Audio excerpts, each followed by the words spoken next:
If you're a fan of the podcast, or basically you've been paying attention to health, fitness, and wellness and nutrition in the last, 10, 20, 30 years, you've no doubt heard about the food guide pyramid. And you've heard about the concerns of heart disease and also obesity. You may or may not have heard of what's called the lipid hypothesis, but these are all terms that we talk about a lot. I talk about a lot of my podcasts, but how do they actually relate? What is the history of all this, and where are we with all these different principles? Well, starting today, we're going to begin a 3-part series delving into the lipid hypothesis, history of where it came from, the food guide pyramid, same thing, how did it come about, and what has been their effect on heart disease and obesity. And I'm not tackling this subject alone. I've got 2 fantastic experts going to be joining us. Dr. Paul Langevin of Star Valley Osteopathy, an osteopathic physician. Our friend Tonja Greene, dietitian, to help us with the nutrition part. And we're going to dive into all 3 of those, starting today with the lipid hypothesis and its effect on obesity and heart disease today on the Personal Edge Fitness Podcast. Welcome to the Personal Edge Fitness Podcast with Garrett Williamson. Health, wellness, exercise, nutrition, and a whole lot more.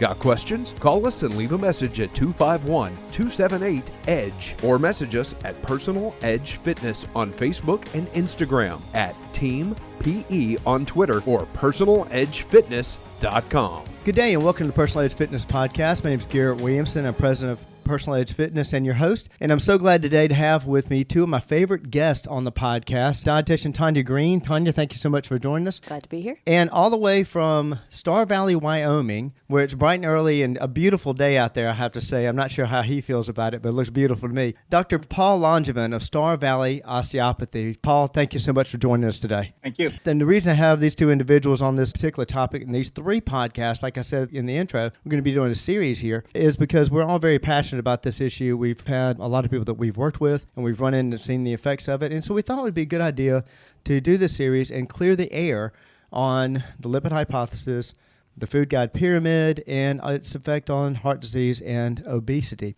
As always, if you're interested in getting in touch with the show, please reach out to us, area code 251-278-3343. That's 251-278-EDGE. You can also reach me, Garrett, at personaledgefitness.com. If you have any questions, reach out to us on our website, personaledgefitness.com, Facebook at Personal Edge Fitness, and X at Team PE. If you have any questions about this podcast or any others, or an idea for a podcast, if you happen to watch this on social media, or of course I'm sure either that or catching on any of the many ways you can get a podcast, please like and follow so you don't miss an episode, and we'd appreciate your support. We're starting today with the lipid hypothesis. I think this is kind of where all this began. Would you say? Yes, and it's a time where I think we became more interested in health and fitness. But yes, it was this big, giant, loud noise, this big push, and everybody jumped in. Paul, I know you know a good bit about the history. We've talked about the history of a couple of things, the food guide pyramid, the lipid hypothesis, and what have you. Can you take us through that a little bit? And by the way, I'm going to do a little trivia here with you. If there was one event that started all this, what would it be? I don't like the physics idea of the underlying one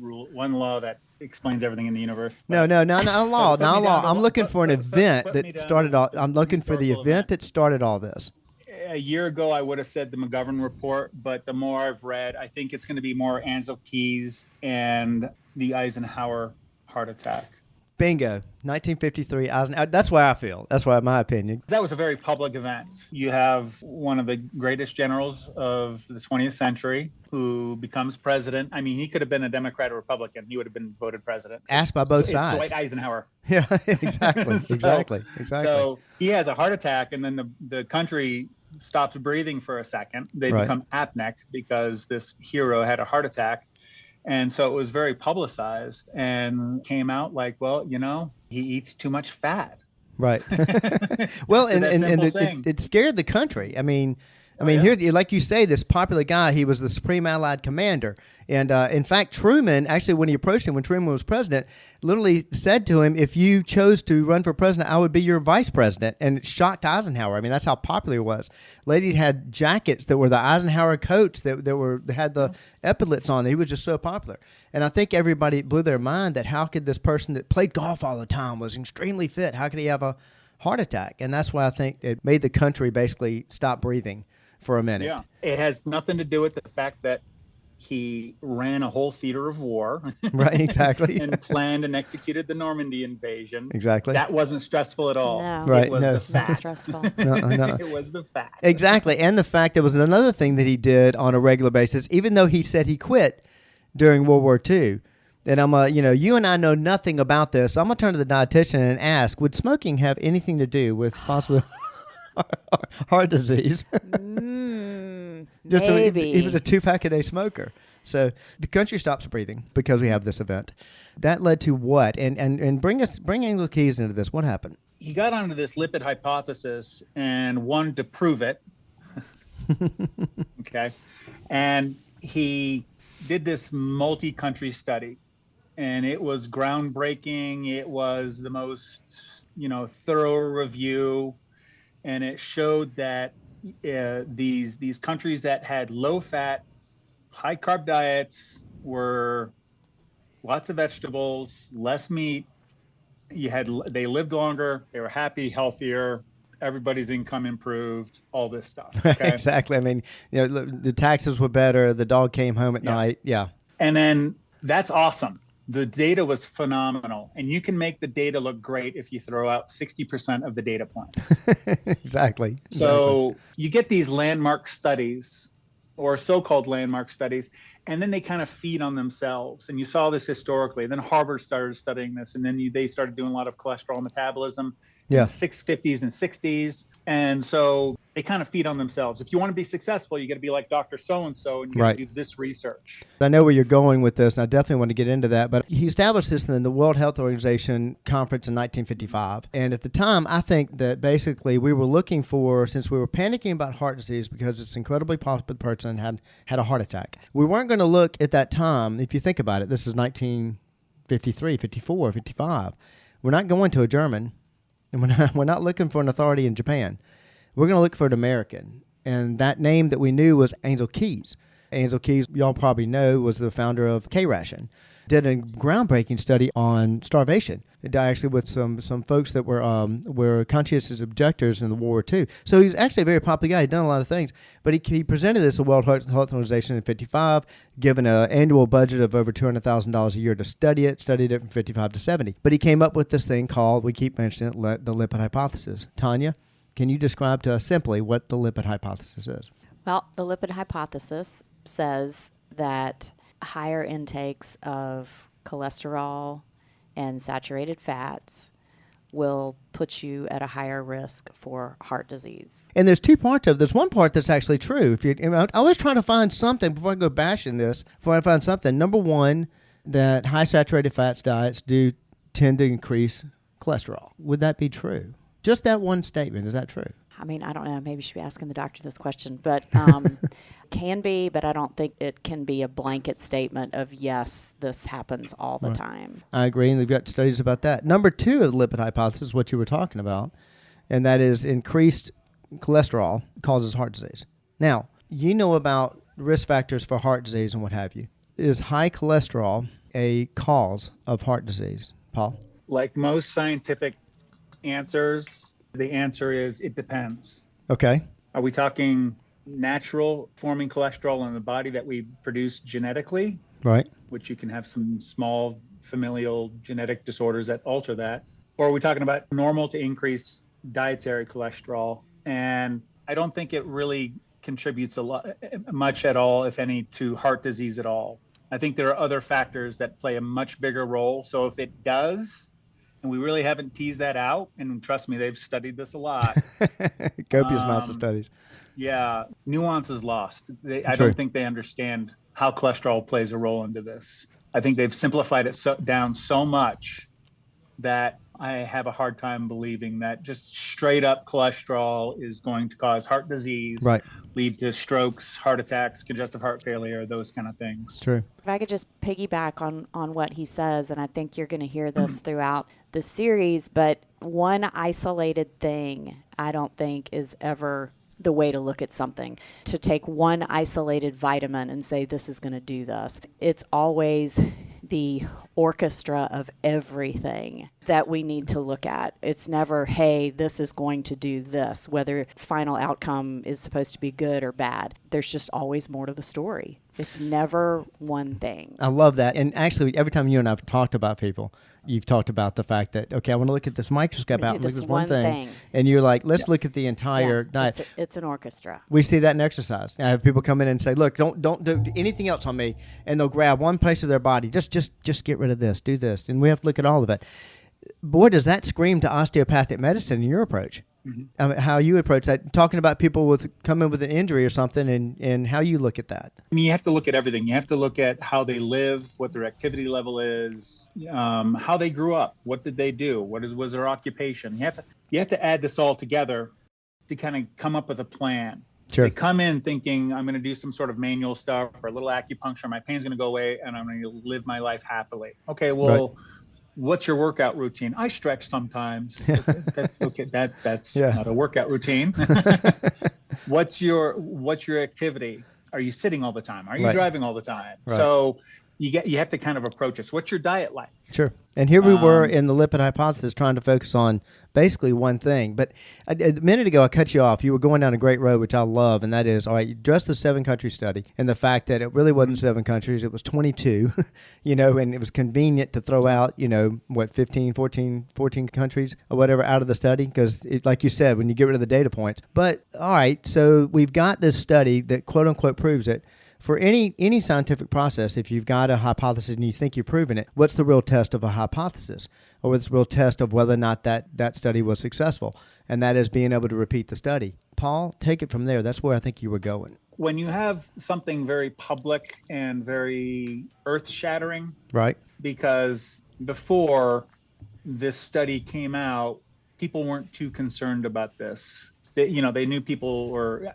Eisenhower was old. Yeah. Okay. Yeah. He was a smoker. He had a very stressful job. Extremely. So when you have this groundbreaking thing that makes public and is put in people's faces, because there were only 3 networks back then, and the newspapers were really pounding this home to people. And as I said, like Harvard started taking off, Yale started taking off as far as like nutritional studies, and they started making groundbreaking studies in like cholesterol metabolism. And what have you, everybody wants to jump on that bandwagon. And you see this across science. Well, there's a reason why they want to jump on the bandwagon. It's going to funnel the money to them. Exactly. I've got a list here talking about this, about different studies. And actually, first I want to talk about the fact that there were so many critics at the advent of it. I've got one here, Dr. Robert Olson. The reason I bring him up in University of St. Louis, you can actually Google this as a video of when this went to something we're going to talk about later, which is the Food Guide Pyramid and the whole McGovern Committee and what have you. He actually pleaded in front of the McGovern Committee, quit this, wait till the data comes out. And he was actually talking about another study going on at the time. And he said, wait till the data comes out. If you don't, you could cause a problem with epidemic proportions. And, look what we have now, which obesity, and we'll talk about that in a minute. But just some studies. The Framingham Heart Study, 1948 to present. The ongoing study is one of the most comprehensive cardiovascular studies ever conducted. In a 30-year follow-up, Dr. William Castelli, the study's director, reported that people who ate more saturated fat, cholesterol, and calories actually had lower serum cholesterol levels. The correlation between high cholesterol and heart disease was weaker than initially assumed. I'm going to keep going just for a second here. Minnesota Coronary Experiment, 68 to 73. Controlled trial was conducted in state mental hospitals, compared groups on a traditional American diet and high saturated fat to those eating a vegetable oil-based polyunsaturated fat diet. No reduction in heart disease or overall mortality. The study was suppressed for many years, only being published in full in 2016. It finished in 1973. Didn't publish it until 2016. I'm going to fast forward here. So we got Sydney Diet Heart Study, 66 to 73. We've got the 2 British studies that were very, very, very popular. I'm going to go all the way here. Women's Health Initiative, 93 to 2005, involving over 48,000 women. Pretty decent population for a study, 48,000 women. Mm-hmm. Low-fat diet did not significantly reduce the incidence of heart disease, stroke, or overall mortality. Weight loss was negligible, further undermining the assumption that cutting fat leads to improved cardiovascular health. I think we have somewhat of a pattern here, if I'm right, about the lipid hypothesis. Paul, I want to get back to you in just a second because I want to go down that road about how this gets funded. But what did this lead to? And it's something we're going to talk about later, I know, Tonja. But what is this? We got this lipid hypothesis out there. What did this kind of lead to? Yeah, and you tell me when to stop because I may go too far. That's okay. Okay. No, this was happening.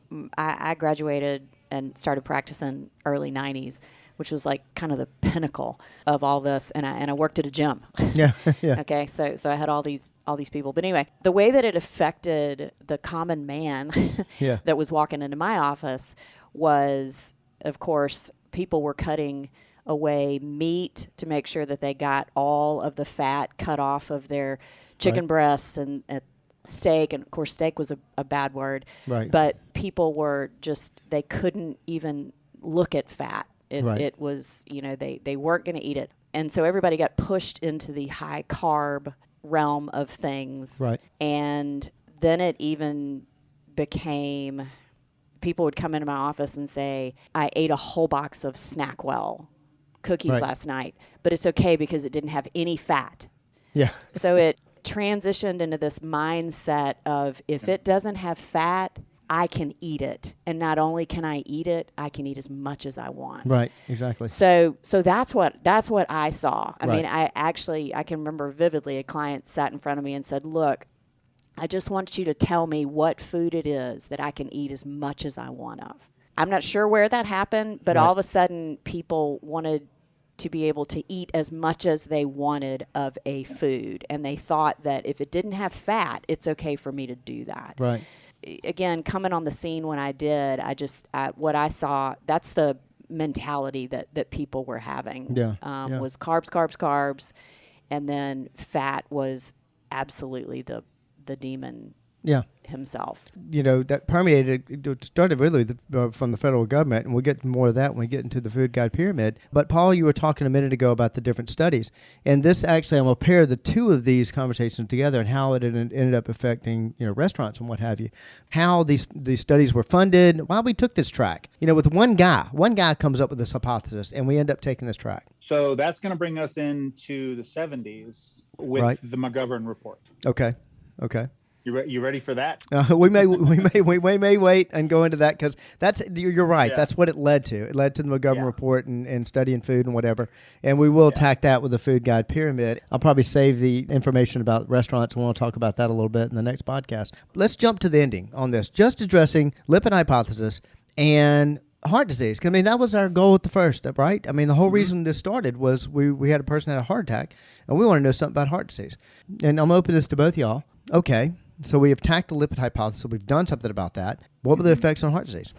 So when you come up with a demon, a bad guy in the story, then you put all your efforts towards that bad guy, and that's going to steer research into that. Right. So from a medical perspective, we had to drive down cholesterol in patients. We're going to drive down cholesterol.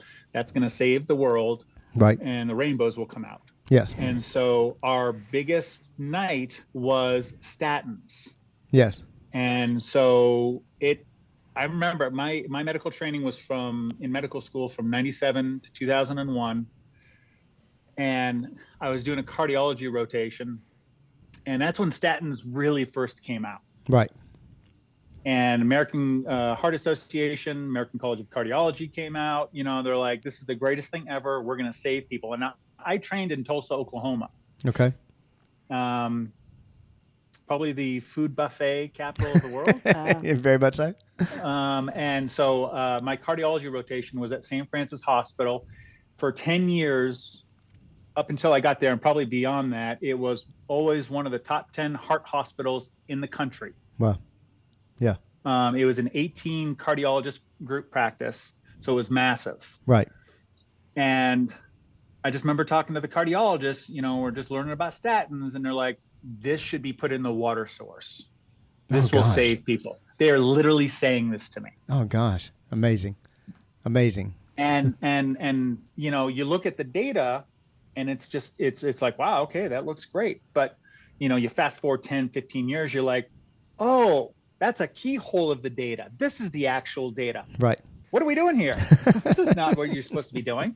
True. And it's wrought with a lot of complications. And the thing is we don't, informed consent is supposed to be there. Even a lot of times we brush over it, but we don't tell people, hey, this is going to hurt your muscles. It may hurt your joints. Right. And in rare occasions, it'll kill your kidneys. Yeah. But take this because it's going to make you live longer, which the data didn't really support that. Yeah.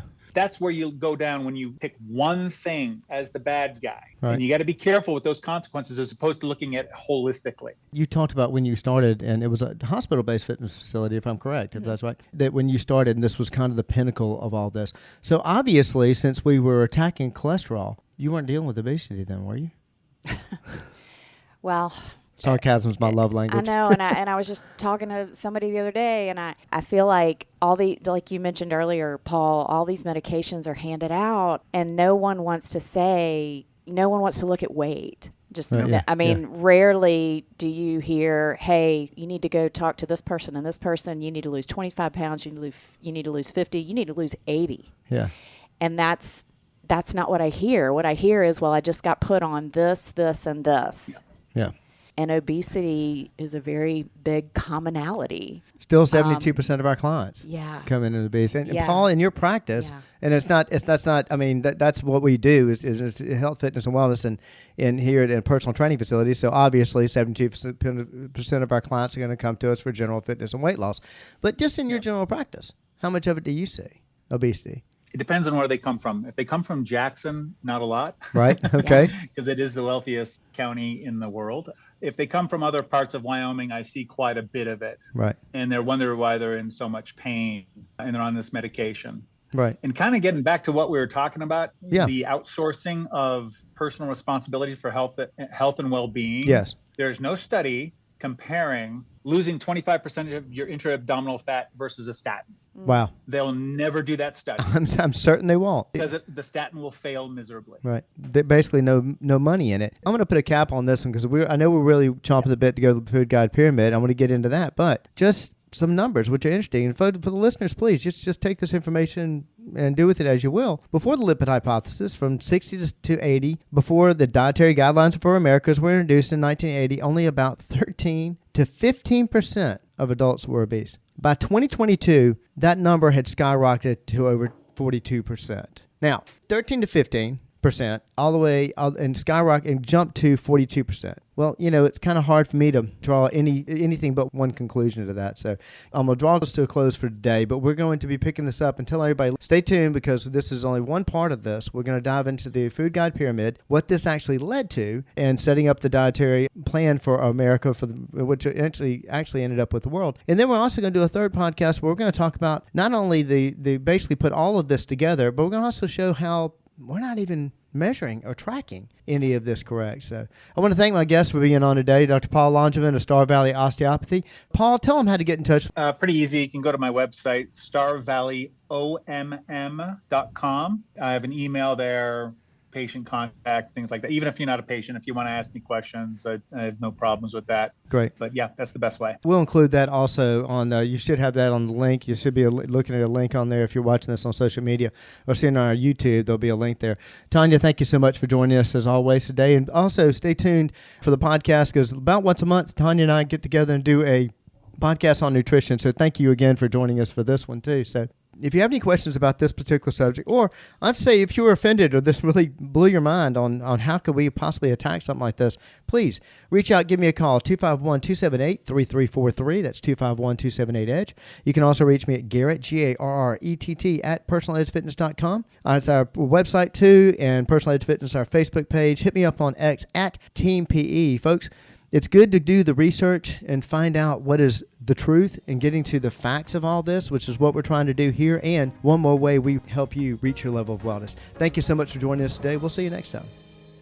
Thanks for listening to the Personal Edge Fitness Podcast with Garrett Williamson. Subscribe now and be a part of the show by calling 251-278-EDGE or message us on Facebook and Instagram at Personal Edge Fitness or at Team PE on Twitter, and visit us at personaledgefitness.com.